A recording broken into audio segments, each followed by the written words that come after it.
Miatta, you've been nodding along listening to that. How difficult is this because of Jeremy Corbyn's own personal principles on this and now obviously posing the questions about what he would do if he became Prime Minister? Look, it is difficult for Labour, but, you know, I don't think it's a bad thing that you have someone that is in principle against war, someone that has fought... Isn't everybody? Well, Isn't everybody? No, but let me finish. But someone that has kind of fought and campaigned for peace in a very dangerous world when we've got, on the other hand, someone like Donald Trump, who is very, very cavalier about peace globally. So, you know, I think there is a virtue there. And actually, the Labour Party would be much better to say, of course, you know, my principle is I will try and avoid war where I can.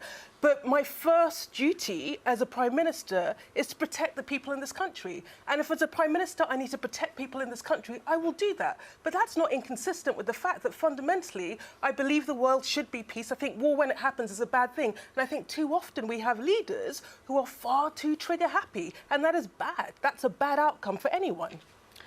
I'm sorry, I think that's a bit of a straw man argument. I don't think any leader sends, you know, British troops into harm's way with a lightness of heart or motive. No, but some leaders are more willing to do it than others. Some leaders are more willing to think about war than they are he's not diplomatic only ever solutions. argued for peace, he's already rubbish. tried to align himself against the West, potentially sometimes with countries and regimes that have been very anti-West and in conflict with us. So I think his views are not quite as friendly and cuddly as you present. No, and I'm not. This is not a defender of Jeremy Corbyn, but I do think that in a world where actually it makes me incredibly nervous when I see the stance of some of our political leaders. It makes me very nervous when I think how precarious we are.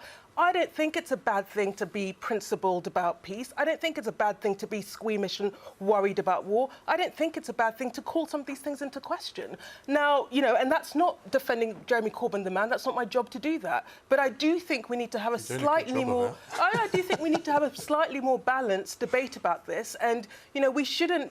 You know, we should be saying, actually, our Prime Minister's duties, first and foremost, is to look after us. And the best way to do that is not put us into conflict, unless you have to.